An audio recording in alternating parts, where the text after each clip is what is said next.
பூக்களின் வாசம் உனக்கு சிறை பிடிப்பேன். உலர்ந்த மேகத்தை கொண்டு நிலவின் கரை துடைப்பேன். ஏனென்றால்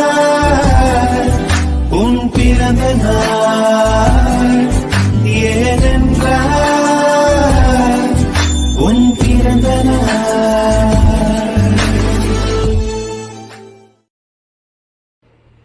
ஒரு குழந்தை பிறக்கும்போது அதன் பெற்றோர் எத்தனை மகிழ்ச்சி அடைகிறார்களோ அதைவிட அதிகமாக மற்றவர்கள் மகிழ்ச்சி அடைய வேண்டும் அவனது ஒவ்வொரு பிறந்த நாளுக்கும். நான் என்ன செய்தது என்ற கேள்விகளை விடுத்து நாம் என்ன செய்தோம் அதற்கு என்ற உணர்வுடன் நாம் செய்கின்ற சின்னஞ்சிறிய உதவிகள் கூட நமது பெயரை பொன்னேட்டில் பதிக்கும். பலரது அன்பை நம் வசம் ஈர்க்கும்.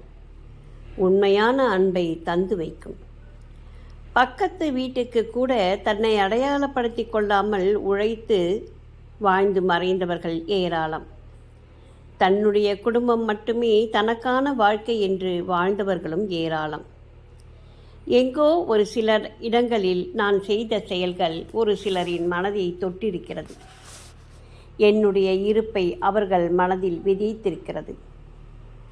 எனது அமைதியான பயணத்தில் நான் சந்தித்த மேடு பள்ளங்கள் ஏராளம். உடைந்து விழுந்த தருணங்களும் தாராளம்.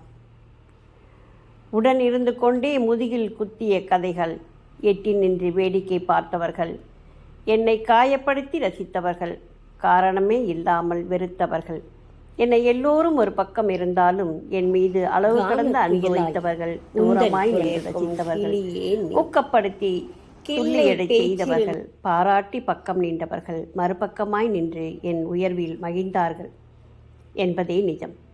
ஒவ்வொரு வருடமும் அவர்கள் தரும் அந்த வாழ்த்துக்கள் எனது அன்புக்குரிய பரிசாய் நினைத்து கொள்கிறேன். கண்மூடித்தனமான அவர்களது அன்பிற்கும் பாசத்திற்கும் எதைத்தான் பரிசாய் தந்துவிட முடியும் என்னால்? அதே அளவு கடந்த பாசத்தை தவிர. சிறியவர்களுக்கு ஆசையும் பெரியவர்களுக்கு மரியாதையும் தரும் அன்பின் காணிக்கை இது. நன்றியுடன் உங்கள் கலாவிசு.